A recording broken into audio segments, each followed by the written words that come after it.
Jonin Monkey broadcast, a discussion show that happens whenever the hell we feel like it, with me, the Jonin Monkey. And me, Sven, the Crusader. I don't have a snappy one-liner. But that was a desperate improvisation from me, because it's been ingrained in me for so long to say monthly review discussion show, but we're not monthly anymore.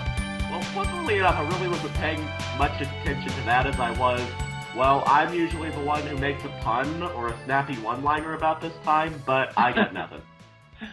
Okay, well, maybe the opportunity will come later on. Oh, it probably will. I doubt the general format of the show's changed and that we get crazier as we go along. More than not, especially considering our subject matter, which is Pokemon.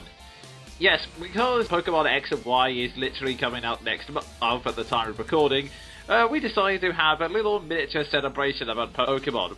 But since we don't want it to be like just a general open discussion, since it could just be us meandering around Pokemon for God knows how long. Yeah, honestly, we could probably be here until 10 p.m. British Standard Time. Yeah, so in order to avoid that kind of pointless rambling, we have separated it into, I guess you can call it countdowns, more like a miniature award ceremony that doesn't actually have any kind of significance, and it's just us saying what we like about certain things. Seems legit. Way to big it up, Jonin. It's been a while. We used to be better at this. Is that time for us to count down everything we know and love about the incredible universe filled with bizarre and wonderful creatures known as the Pocket Monsters, or Pokemon for short? Our first category is the most obvious one. What is our favourite Pokemon? There are about, what's the official count up to this point, 530 or something? I actually don't know. For the longest time I did know the count in Gen 4, but I haven't really paid much attention to it since. Yeah, that's fair enough. Taking a rough glance at the wiki, there's like 650 right about now, and Lord knows how many there are going to be after Pokemon X and Y. But yeah, we all have our own particular favourites among those, so it's time for us to name them. My favourite Pokemon for the longest time, I don't know why, but it's Sandslash. I think it's pretty much down to the simplicity of the design, because it's basically a bipedal porcupine with massive claws, and I don't know what it is about it. It's just a very simple, very cool design, and in terms of gameplay, it's one of the few fast ground types. Like, it has a fairly decent attack, and whilst it kind of suffers in defense because of it, it's still good enough to survive most oncoming attacks, which, though, yeah, it makes it a very useful ground Pokemon in my eyes. I actually completely concur with you, and it's really a shame that Sandslash didn't have much use throughout the generations, because there weren't honestly all that many ground moves, let alone good ones. Yeah, that's enough, and Sandslash had kind of a limited move pool, so you had to build him up with Dig and Earthquake. That was before Black and White 2, which made me extremely happy, because they decided to give him not only Earthquake and Dig, but Sword Dance as well. Oh god, I didn't even know they did that. That's kind of broken. Yeah. Because then you have a fast ground truck. Ground truck? Because then you have a fast ground type that hits like a runaway freight train. Yeah, or a runaway truck. I think that was what I was going for, funnily enough. Yeah. You know what, screw it, I'll just use the terminology Yahtzee did. A runaway ice cream van. It's kind of funny because back in the day I probably would have said my favourite Pokemon was Charizard. Over time, Sandslash has kind of stuck with me. It might be me appreciating the design a little bit more. It might also be because I kind of have a habit of liking underdogs, and the fact that, like you said, Sandslash was a ground Pokemon that was kind of looked down on because of its limited move pool, then yeah. And it's kind of reached the point where anytime there's like a Sandshrew available in the main game, then you don't have to wait until you beat the Elite Four to catch. I always go straight for him. Yeah, I can understand that. But while Sandslash is my favourite, I should also throw in some honourable mentions, like Pokemon I really like. Obviously, you've got Charizard for the nostalgic value, since he's one of the original starters, and he was the first starter I picked, and, well, it's a freaking dragon. That's cool. And by the same extension, another Pokemon I like for nearly all of the same reasons is Blaziken, because, again, fire starter, and he appeals to one of my other nerddoms, martial arts, so... Yeah, because, come on, Blaziken is a Taekwondo chicken. Wow, Pretty only much. a Pokemon will you ever say those words. Oh, Jesus. And hell, we got a Kung Fu Weasel later on, so... It's true. Oh, dear. And the other two Pokemon, which is... I mean, I'm considering that a lot of people like to rag on that generation. Generation 3 is where a lot of my favorite Pokemon lie, because my favorite legendary is Kyogre, just because, again... absolutely awesome design, what would it be, the killer whale, and I just really love its backstory. It's like, it's a Pokemon that created the sea, but it can't really control its own power because it's just like overwhelming. Yeah, I completely get you there. And the final honorable mention I would give to is Tropius. Wow, that one suddenly really surprised me. Yeah, the reason why that completely comes out of nowhere is because, well, I kind of love its design because, I mean, it's a palm tree dinosaur with banana beards. Come on. That is very true, actually. And it also kind of has a story, like, trying to remember what it was. I think it was Pokemon Sapphire. When I was playing through that, before it came out, I kind of did a vague check of the Pokedex, just to have a quick glance at each every Pokemon, just thinking, let's see, oh, I can use that one, I can use that one, you can use that one. Basically, just that I have an idea of what my team is going to be, so that I wouldn't waste time training a Pokemon that was going to be useless in the end. So, I thought I had my team completely set out, and I thought I knew what kind of Pokemon it was going to be.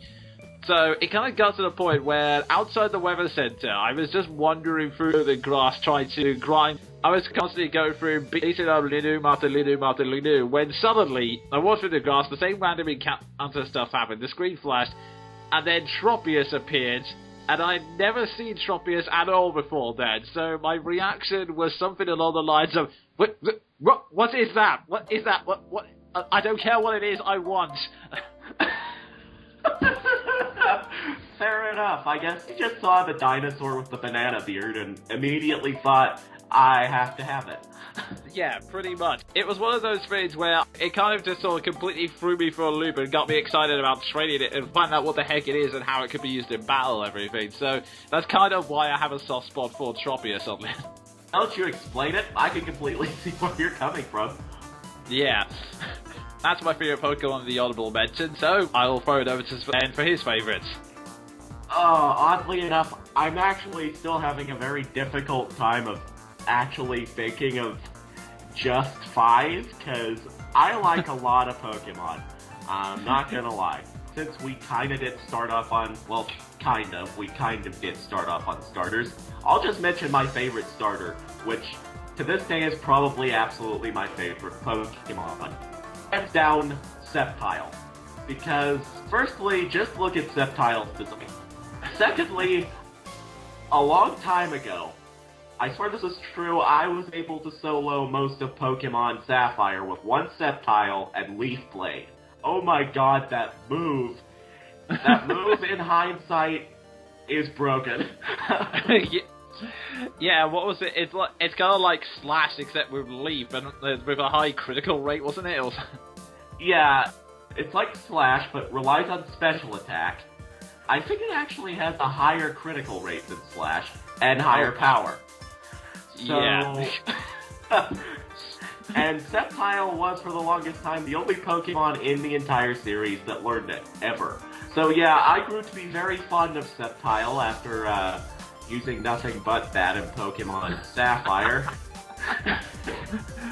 Oh dear. Yeah, when I first played the original Red and Blue Game Boy, I believe I did the exact same thing with Charizard, but the funny thing was, the reason I started using other Pokemon was I could defeat everyone with my Charizard except for the champion. That's awesome.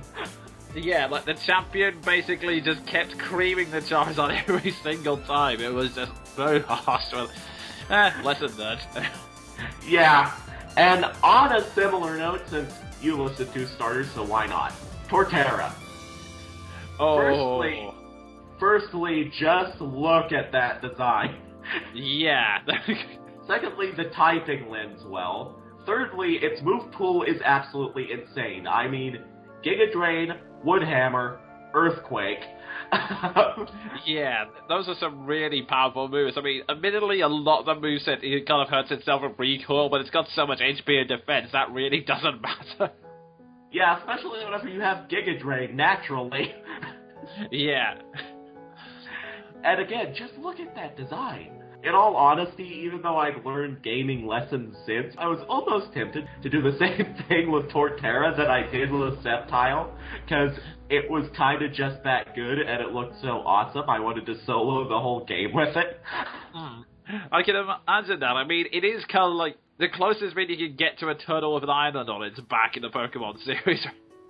Yeah, which, actually in hindsight, I like even more because that's basically the entire premise of Discworld. Anyway, to continue with listing here, this is gonna sound really, really strange, but I have a soft spot for Togekiss. Huh. Mostly because all the times that I've played Generation 4, I remember just randomly taking the Togepi that you get really early in the game, like the third major city, and training that Togepi completely out of curiosity, and then suddenly having it evolve into Togekiss, which is a 510 total attack stat special sweeper. To say that I was pleasantly surprised. Yeah. And since then, in every Generation 4 game I've played, I swear, I have a Togekiss on my team, if not as my team leader. I remember that's one of the Goldfords people weren't complaining about. Like, I remember seeing it getting used in tournaments and such for a while. Like, I was never 100% sure why, but when you mentioned stats like that, okay, yeah, I can see the... Yes, it was especially pleasant, considering I had no idea that was how it was going to turn out, and suddenly, I had this Pokemon, which could learn basically any special move in the game, and could pretty well take battles completely on its own if it had to, with the right moveset with TMs. Oh, jeez, yeah, that's sounding more and more broken than when you say it. But, in fairness, it's also made out of paper, so you can't have everything. Yeah, that's fair enough. It's kind of like Mayfu in that respect. And I guess that was as good a time as any to mention, I like Honchkrow, mostly just for the design. I mean, it's a gigantic mob boss raven in a hat. That's just about it, really. Huh, I've never actually thought of it that way. Yeah, and not to mention, it has good stats. I've just never been able to use one because I don't have the right version of the game. Yeah, that's fair enough. I think it's also kind of interesting, because I remember a lot of people, I don't know whether it was just kind of a nostalgia factor, but I remember a lot of people had it in for the new evolutions that were added in the Generation 4. Like, I know a lot of people didn't like Rhyperior when it was introduced into the series. Honestly, I can see why, because it looks nothing like its predecessors, and what is with the orange? Yeah. It also has the speed of an 1800s train. Oh dear, but yeah, it is kind of interesting that you're sort of going against type and saying that you do kind of like those, because I tend to see a lot of negative press against them, apart from Togekiss, which was getting a lot of praise for how powerful it was, but... Yeah, and honestly, whenever you properly hear the stats, you really can't blame anyone for loving it. Yeah. I don't know, maybe it was kind of a initial backlash, it's calmed down since Generation 4, but it was kind of interesting to see people's reactions to those, I don't know. And as a fourth honorary mention, I'm just gonna go ahead and say it. Garchomp. Oh. Yeah, ground type, one of my favorite types. Dragon type. It's like Jonin said, dragons are always cool, you really can't beat that. Pseudo-legendary with 600 total stat points. And it's a shark dragon. Yeah, I was gonna say, that element was the most important. It's like a fusion of a shark and a dragon. Yeah, that sounds like something that the creators of Sharknado would think of. I think Garchomp is a popular Pokemon, and in fact, depending on whether you've kept up with the news or not, you're gonna like something I'm gonna bring up later in this broadcast, but that's by the by. I have a feeling I know what it is. Yeah. But we also don't want to limit this discussion to just our own opinion. So just before this discussion, I opened it up to my YouTube subscribers and basically gave them the chance to list their own thoughts. And again, it's kind of interesting that we have a wide variety of Pokemon in here. Admittedly, most of them are from Gen 1, but there are one or two interesting exceptions. A good old Storm Havenstow has mentioned Tyranitar, which he mentions cool design, good stats, and move cool, and yeah, Tyranitar was one of the most badass designs in Generation 2, not gonna lie. I was actually surprised to learn it was a dragon, because it's like a gigantic, what's the term, bipedal dinosaur. Yeah, it is kind of interesting. Kind of like Charizard, it looks like something that should be a dragon type, but isn't classed as it for some weird reason. The one thing that kind of irritated me about Gold and Silver, though, was the fact that you couldn't get Larvitar until Mount Silver, which is like the absolute last dungeon in the game. Like, no, seriously, this is the last point before you confront the most powerful trainer ever and finish the game proper. You can never really raise it to take on the Elite Four or anything like that as part of the main game story. It's always something you had to do after the fact, unless you managed to trade with someone. Yeah, that is a very good point, and honestly, that is one of the reasons Hydreigon didn't get on my list, because it's that same problem. Really powerful Pokemon, last dungeon in the game. Yeah, it's got a bad placement, unfortunately. Next from Toon Junkie 1, we have, and I quote, Snorlax, the immortal plushie of doom. Oh, yes, that was when I think it was when I was replaying Pokemon Leaf Green, I started using Snorlax for the first time, and I will agree, it is ridiculously hard to kill if you use it right. Yeah, because doesn't it have more HP than any Pokemon in the entire series? Yep. Yeah, because I'm never sure which one it is. That or Blissey. Dear God, Blisseys. I hate Blisseys. Especially after all the... I played this game competitively very briefly. I say briefly because Blissey! Yeah, I wouldn't be surprised. Those two are pretty big HP powerhouses if it's one of them. But probably the worst combination with Snorlax is Snorlax obviously learns Rest naturally. Given that plus a Chesto Berry, and it's really odd to just completely destroy someone so that they finally put Snorlax down to the last little of HP. You use Rest, and then use the Chesto Berry to prevent the whole sleep side effect, and so bust pretty straight back into the game. Oh god, yeah. Oh, that's something so trollish it sounds like something I do. And second only to that is quite simply Snorlax with leftovers. Oh yeah, that's always really harsh. Yeah, and as far as I can remember too, Snorlax has a pretty impressive attack stat. Yeah, he likes to throw his weight around a lot. I mean, to be honest, in contrast to that, his defense is kind of average and his speed is so slow even a snail could outrun him, but... His speed is so slow he could be outpaced by Dunsparce. Yeah. Oh, yeah, but yeah, aside from that, he's like a really good defensive wall to have if you need it. Yeah, because I'm going to use a reference that I don't even get because I don't watch the series. Snorlax is, if all else fails, your Wall Maria from Attack on Titan. If it crumbles, you're screwed. Pretty much, yeah. We also have the suggestion from Bison Legends, which is one I think many people would agree with, Gengar. I'm really not surprised that this one came up eventually because Gengar is just flat out, well, popular. Because, well, it has a cool design. It has a design that makes it look like a troll face. And it's a ghost type, which is automatically in your favor going against the screaming hordes of fighting and normal types in these games. And it has good special attack. Yeah, it was like I think it was the only ghost Pokemon you could get in Generation 1, so it was one of the few Pokemon that could basically screw with you, because I remember him put the stuff like Pokemon Stadium and just going against Agatha, he would be an absolute nightmare, because he would put your Pokemon onto sleep and use Dream Eater, or he would use Toxic, or just Confuse Ray to really screw you up, you know. He had a decent variety of moves that could basically cause problems for your team, even if he wasn't the strongest one. The only weakness he had in Generation 1 is that for some baffling reason I cannot understand, they made him a ghost and poison type. So, technically, all of his ghost moves were powerful against psychics. The problem was, all psychics could kill him in one shot because he had poison as a substance. Oh god, I forgot they did that. And I was just about to bring up that the Gengar was like the only defense you had against Alakazam, and even then it wasn't that good. Yeah, that's the thing. I'm gonna lose a lot of people for this, but one of the things I can never get is when people go, oh, the original 150 were perfect on their own.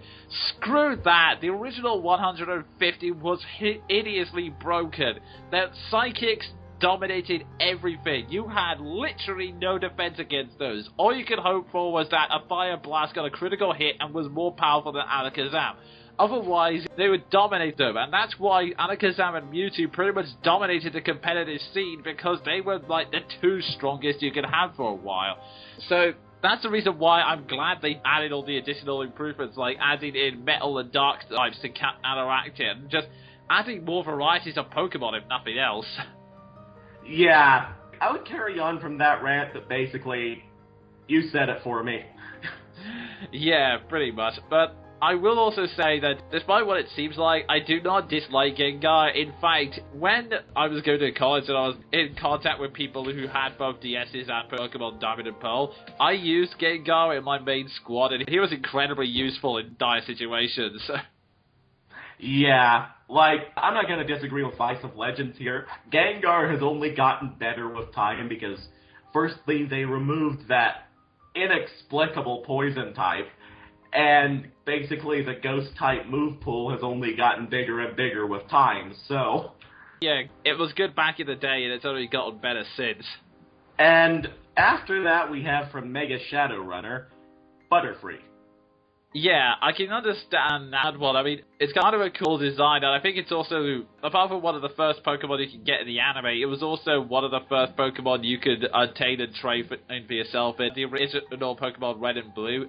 I think also, looking back on it, it was really smart from a gameplay standpoint to have Pokemon who got to their final form at level 10, because that quickly introduced you to the evolution mechanic and made you feel proud of doing it for the first time, even if, in retrospect, it's a Pokemon that's very easy to evolve with. Yeah, and in retrospect, it's not exactly a powerful Pokemon, but actually, given Gen 1, it was better than nothing. So aside from those factors, yeah, there's also the nostalgia factor, because not only was it one of the first Pokemon you could get in any of the games, there's also the anime to take into consideration here, because Butterfree was one of the first Pokemon in the Pokemon anime whenever that was still tolerable. Yeah, that was one of Ash's first Pokemon, and by the way, the reason they got rid of it was ludicrous. I'm just going to say that right now. Oh, it's been so long that I've basically forgotten, but knowing the Pokemon anime, it probably was. Okay, let me give you the lawn or shoulder it. Bye, Butterfree, go and get laid. Oh, wow, that's a way to put it.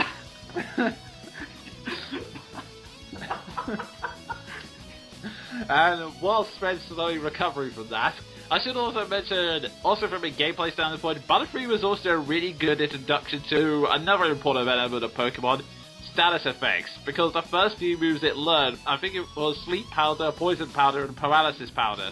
Oh yeah, like the trifecta of bad status days.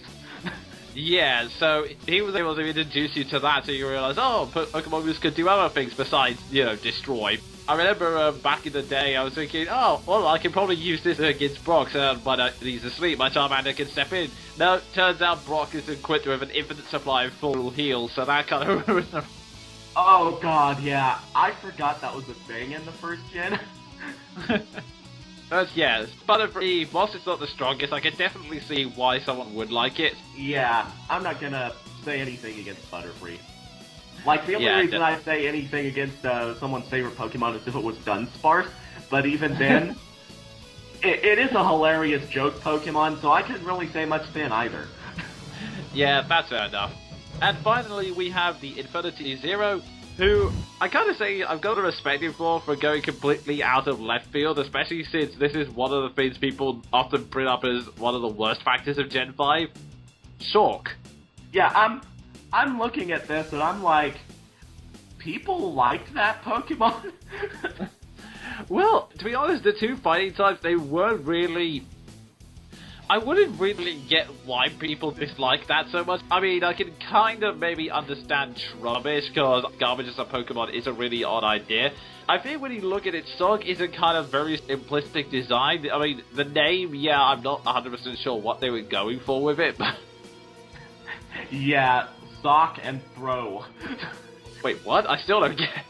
Yeah, because you're aware of the other fighting type in that mini family, throw.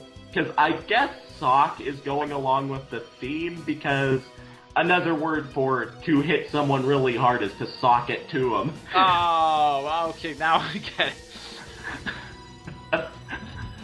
And then the penny drops. I will admit, it is kind of odd, but in terms of design, it's not really that bad. I mean, I'm trying to think of the best way to describe it. It looks kind of like a living statue that could punch you. It's kind of like an interesting, simplistic design. It actually looks like something that probably would have turned up in Gen 1, honestly. Yeah, wow, that's actually a point. It does look kind of Gen 1-ish, which puts a whole new perspective on things, because for the longest time I was trying to figure out what the hell is that supposed to be. And then just now I realized that was the theme of Gen 1 in general. What the hell is that design? Oh, dear. I will add a disclaimer here that we don't hate Gen 1 at all. Obviously not. Two of my favourite Pokemon are Charizard and Sandslash, for crying out loud. We just think a lot of people like to diss the current generation whilst ignoring the fact that, yeah, the original generation had a lot of problems in it as well. Yeah, because I haven't played Gen 1. I never will, looking at the bugs and general bad design. But having looked at it, there were problems. Obviously, yeah. I'm thankful for Gen 1 because obviously it got the series started, but at the same time, like we said, there were issues. But yeah, going back to Sock, I can understand sort of why you like it. It's got a decent moveset, it's a nice simplistic design, so yeah, I can fully understand why you like it. Like I said, good on you for going against peer pressure in that one. So. Yeah, I mean, I can respect that. I like all the new, well, I like most of the new evolutions in Gen 4. Yeah. But, yeah, I can respect that. I go against the grain with that all the time. And plus, there's really nothing wrong with liking a Pokemon that hits like a flying motorcycle. True. There have been many times when I think, oh, it's a Soccer, you can easily handle this. Why is he just KO'd my Pokemon? Oh god, I've tried training on those early on in the game. Never let a sock use Bide. Yeah, that has led to some very nasty incidents. God, I've been KO'd by C-Dots using Bide. But yeah, that's everyone's favourite Pokemon. There's a decent amount of variety in there. So now we will move on to the second category, which is